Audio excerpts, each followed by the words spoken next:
Ok, bienvenue à tous, c'est sur podcast Sport Santé Nutrition. Je m'appelle Médéric, je suis coach sportif et tous les dimanches je te permets de te remettre en forme et de te transformer physiquement grâce au sport et à la nutrition tout en prenant soin de ta santé. Et aujourd'hui on va avoir un sujet nutrition puisqu'on va parler de la fenêtre anabolique. Il y a pas mal de débats, de mythes autour de ce thème de la fenêtre anabolique.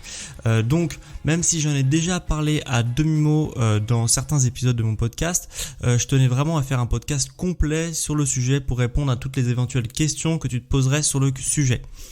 Donc comme d'habitude je vais m'appuyer quand même sur des faits scientifiques, sur les dernières études scientifiques pour éclaircir ce concept dans un premier temps et pour rentrer un petit peu en profondeur et puis pour te parler un petit peu de cette fenêtre anabolique et ce qu'on sait sur le sujet actuellement. Alors première partie déjà, il se peut que tu aies cliqué par curiosité sur ce podcast, donc je vais t'expliquer un petit peu ce que c'est la fenêtre anabolique, qu'est-ce que c'est concrètement. En gros c'est la période de temps après ton entraînement sportif pendant laquelle tes muscles vont être beaucoup plus réceptifs aux nutriments. Pour faire simple, c'est comme si tes muscles ils avaient une petite porte d'ouverture, ok, après la séance d'entraînement pendant un temps justement limité et qu'il fallait leur donner les bons nutriments au bon moment après ta séance de sport pour qu'ils puissent récupérer correctement et se développer aussi correctement.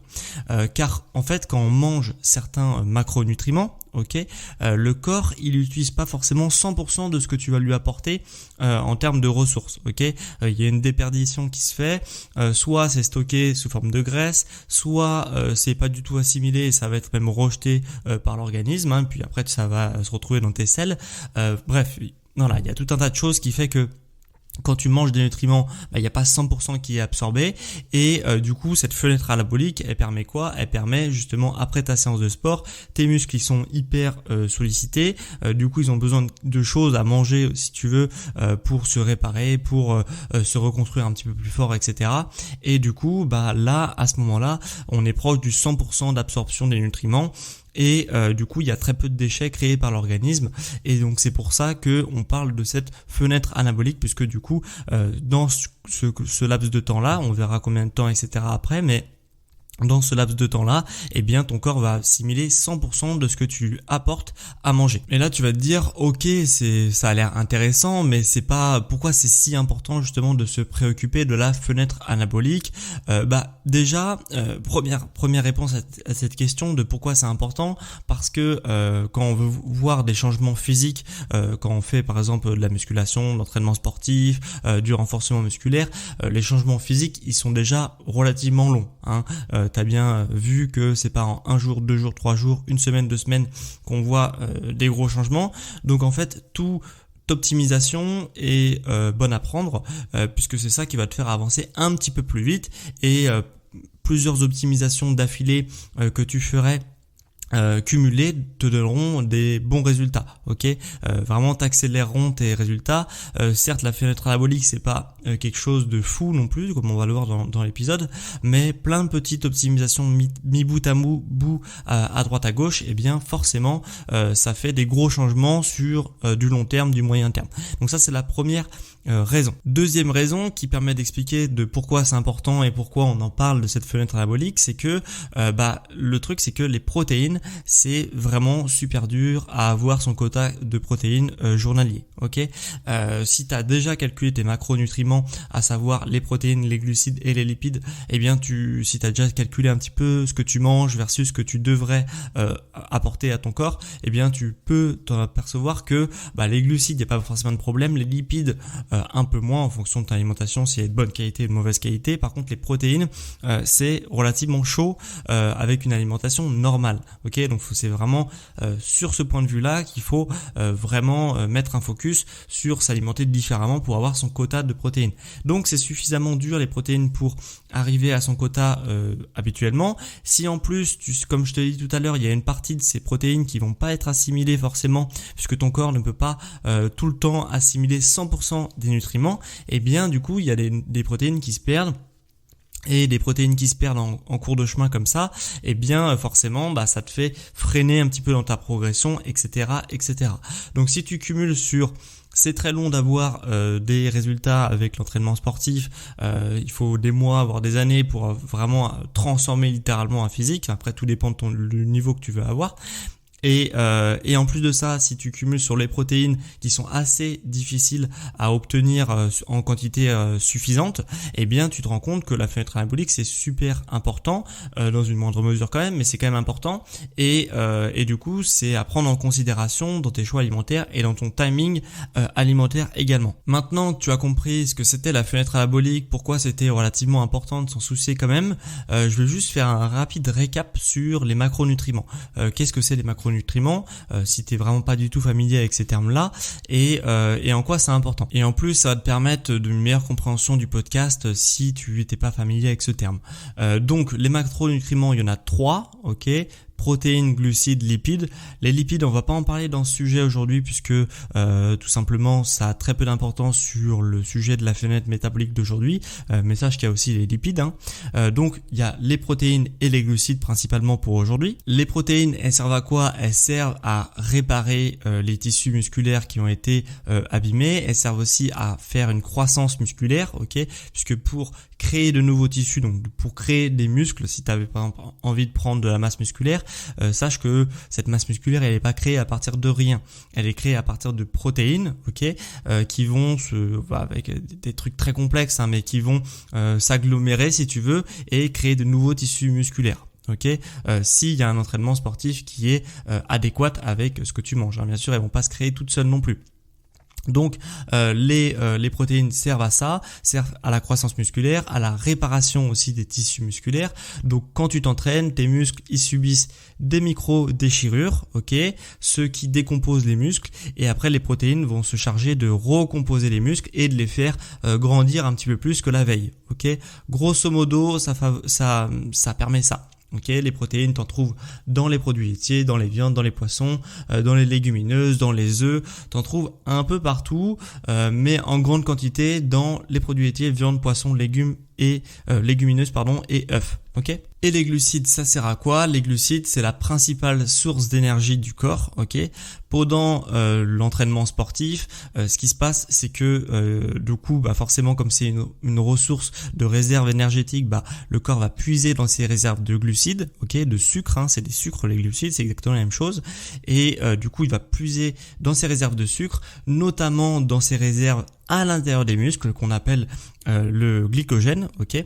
Donc, si tu veux, il y a des quantités de sucre à l'intérieur des muscles qui sont principalement utilisés lors des entraînements sportifs, et après quand il n'y a plus de sucre, eh bien le corps va se débrouiller pour trouver d'autres sucres un peu partout dans le corps, et puis après s'il n'y a plus de sucre, il a encore d'autres choses pour retrouver de l'énergie. Mais c'est la principale source d'énergie, principalement à l'intérieur des muscles. Et donc le truc c'est que quand tu fais une séance de sport, tes réserves de sucre à l'intérieur des muscles sont complètement épuisées, en fonction des muscles que tu entraînes bien entendu, mais ils sont complètement épuisés. Où on les trouve les glucides? On les trouve dans les fruits, dans les légumes, dans les céréales, dans le pain, les pâtes, les tubercules comme la pomme de terre, enfin bref, t'en trouves quand même partout. Les glucides, c'est jamais ce qui manque. Dans une alimentation, on en mange toujours trop généralement, donc c'est pas forcément important de privilégier l'apport en glucides, mais ça va avoir une importance dans cet épisode quand même. Donc c'est pour ça que je préfère te faire un petit récap sur ce que c'est les glucides. Voilà. Alors maintenant qu'on a vu ce que c'était la fenêtre anabolique, pourquoi c'était quand même relativement important de s'en préoccuper, je t'ai fait un petit récap sur les macronutriments, les 3 qui existent. Maintenant on va voir la fenêtre métabolique. Que dit la science à ce sujet? Est-ce que justement ce momentum où après ta séance de sport tu assimiles 100% de tes nutriments, etc. Que dit la science à ce sujet? Combien de temps ça dure? Est-ce que c'est vraiment le cas? Est-ce que ça a vraiment un impact sur ta progression sur du moyen long terme? Voilà, qu'est-ce que dit la science à ce sujet? Donc j'ai trouvé 3 études scientifiques qui parlaient de ce sujet et qui étaient relativement bien fichues. Ok, il y a une première étude de 2013 de Journal of International Society of Sport, donc de 2013. On en a une autre de Journal of Applied Physiology de 2010 et une étude du même nom de 2012 qui du coup ont analysé la fenêtre métabolique. Je te passerai un petit peu pour comment ils ont fait les résultats, etc. Mais le truc c'est que voilà, ils ont donné grosso modo à un groupe qui s'entraînait justement sans manger après sa séance de sport et à un groupe qui mangeait justement des glucides et des protéines après la séance de sport, et est-ce que sur du long terme il y avait une différence entre le groupe qui mangeait justement juste après sa séance de sport et celui qui ne mangeait pas. Et dans les 3 études que je t'ai mentionnées, on avait, quand on prenait entre 20 et 25 grammes de protéines après la séance de sport, on avait sur du long terme une meilleure croissance musculaire et une meilleure aussi régénération musculaire entre les séances. Ok ? En fonction des études, les groupes s'entraînaient 3 à 5 fois par semaine. Ok, donc c'est super intéressant, notamment pour les groupes qui s'entraînent 5 fois par semaine, puisque ça leur permet de mieux récupérer entre les séances. Donc forcément, tu t'entraînes plus fort. Donc forcément, comme tu t'entraînes plus fort parce que tu as mieux régénéré, eh bien tu as une meilleure croissance musculaire sur du long terme. C'est plutôt logique.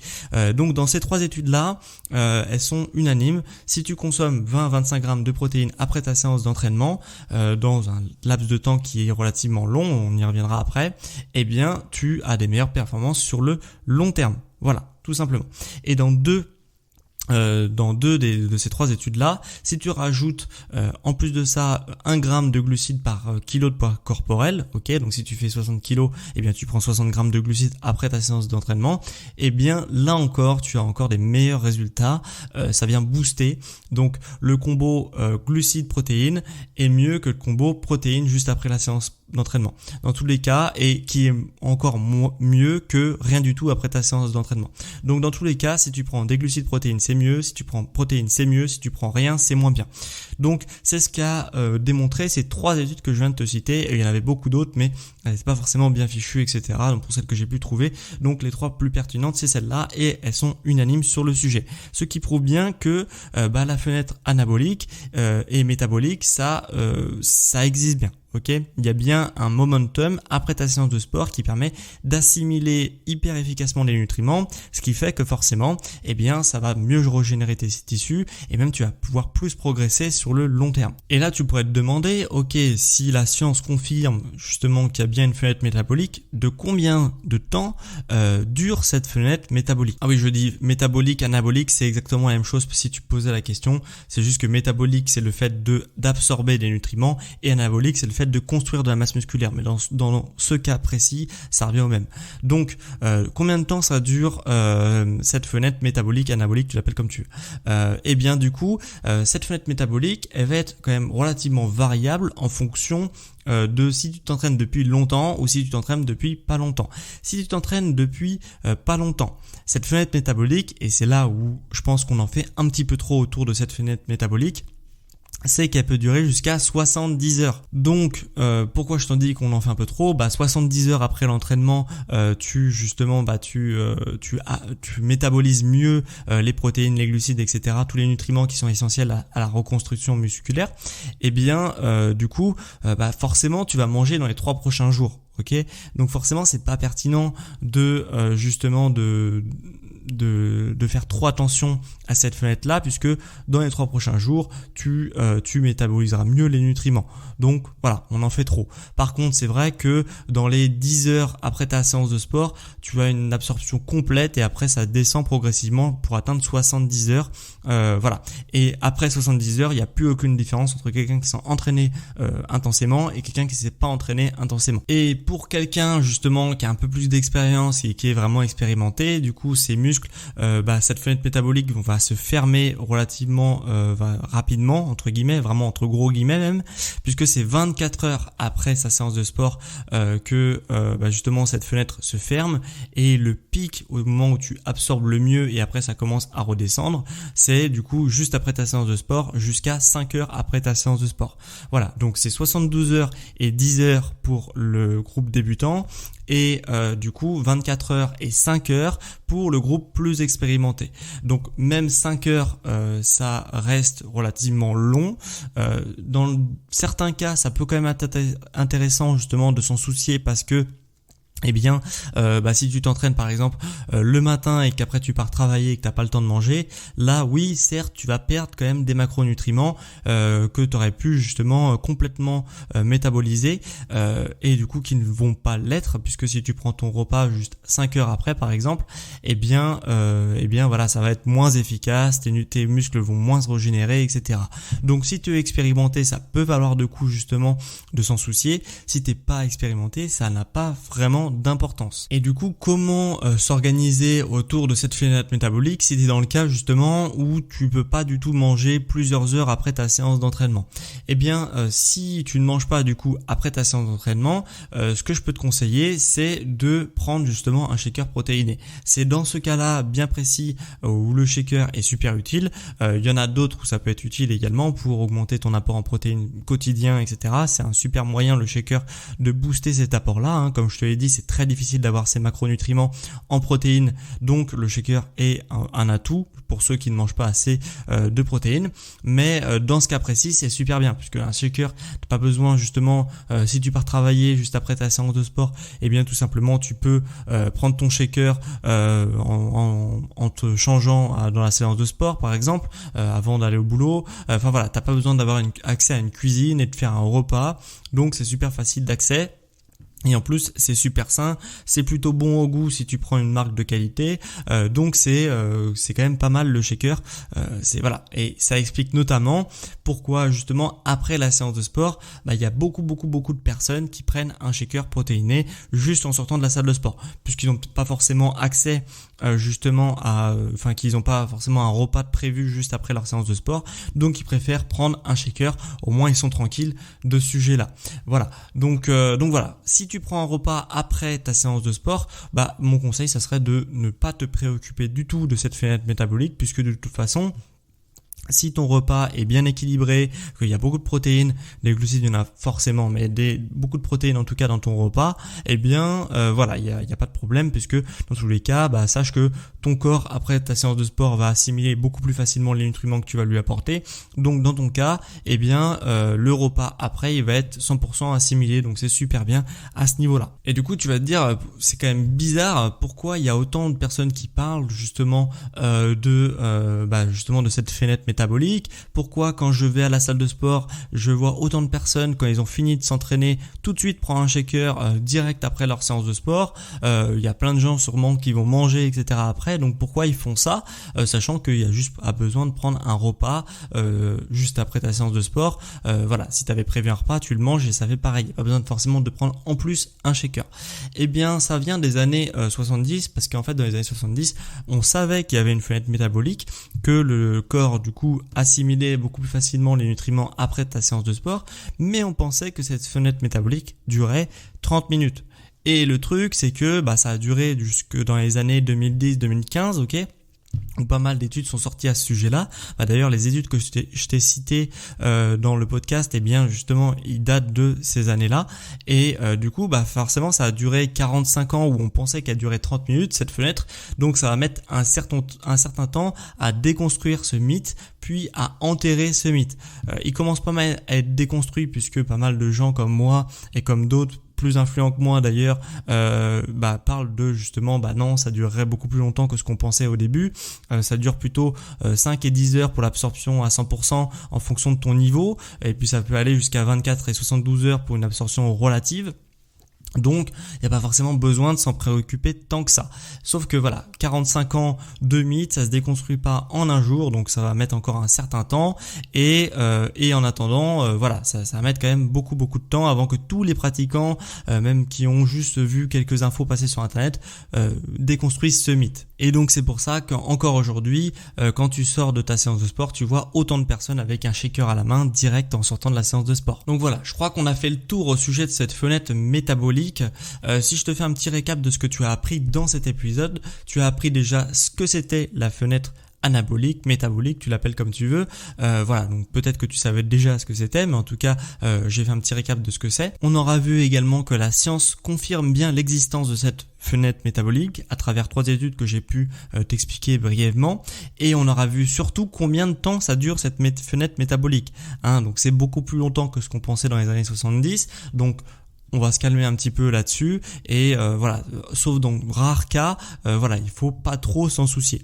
Dans certains cas, tu peux t'en soucier, comme on l'a vu, si tu manges pas après, si justement, voilà, t'as pas du tout prévu de manger, sache que prendre un shaker à la sortie de ta séance d'entraînement, ça peut être intéressant. Dans ce cas précis où t'aurais pas de repas prévu plusieurs heures après ton entraînement et que tu serais déjà relativement expérimenté dans l'entraînement sportif, dans le milieu de la musculation, etc. Donc voilà un petit peu ce que tu as vu et entendu surtout dans cet épisode. Si tu as appris des choses durant cet épisode, moi ce que je t'invite, c'est à me le faire savoir en évaluant mon podcast avec 5 étoiles. Sur les plateformes de Spotify, tu peux évaluer un podcast, donc mets 5 étoiles, ça me fera extrêmement plaisir, c'est le meilleur moyen pour toi de soutenir mon podcast, mon entreprise, etc. Donc ça te prend 2 secondes.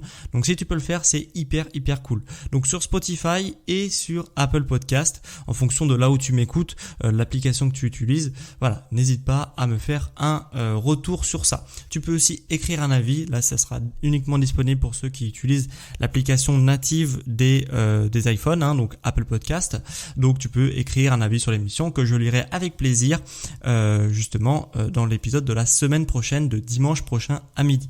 Voilà, donc ça c'est pour l'évaluation de mon podcast. Donc merci à tous ceux qui prendront 2 secondes pour faire justement évaluer et écrire un avis si c'est disponible sur la plateforme où tu m'écoutes. Pour ceux qui veulent aller plus loin justement dans l'optimisation et dans le fait d'arriver beaucoup plus vite à tes objectifs physiques et sportifs, sache que mon entreprise justement peut te proposer des formules qui peuvent t'aider dans l'accomplissement de tes objectifs.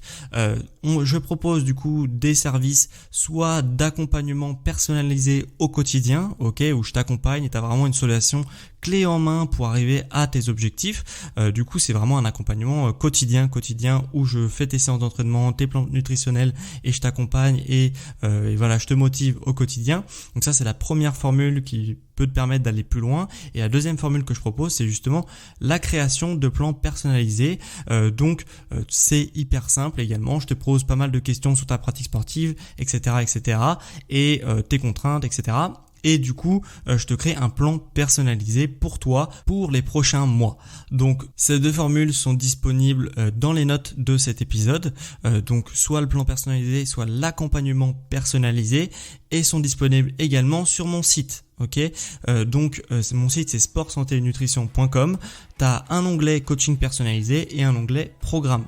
Donc prends l'un ou l'autre en fonction de la formule qui t'intéresse. En tous les cas, moi c'était vraiment un plaisir de te faire ce petit podcast sur la fenêtre métabolique. Ça faisait longtemps que je l'avais noté et que je voulais revenir là-dessus, puisque je l'avais parlé à demi-mot, mais je n'avais pas fait de podcast complet dessus. C'était vraiment un plaisir pour moi d'éclaircir peut-être toutes tes interrogations sur le sujet. Et on se retrouve quant à moi dimanche prochain à midi pour un prochain épisode sur Sport Santé Nutrition. Ciao les sportifs intelligents.